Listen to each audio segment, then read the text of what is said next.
નર્મદા નદીમાં પાણી છોડવામાં આવતા ગુરુડેશ્વરનો વિયર ડેમ ચાલુ સિઝનમાં પહેલીવાર ઓવરફ્લો થયો છે, જેના કારણે ગોરાપુર નીચેથી વિયર ડેમ ઓવરફ્લોનો અદ્ભુત નજારો જોવા મળી રહ્યો છે.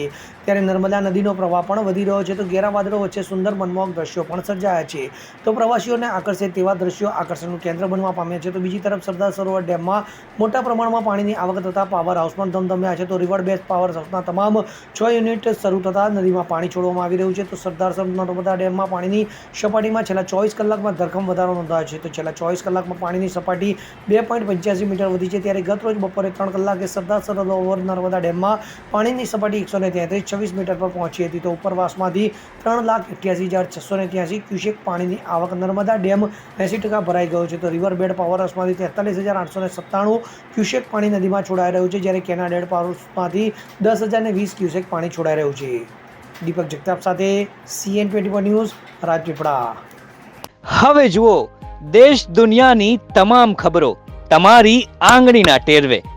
ઉઠાવો મોબાઈલ અને Google Play Store પરથી ડાઉનલોડ કરો અમારી CN24 ન્યૂઝ મોબાઈલ એપ.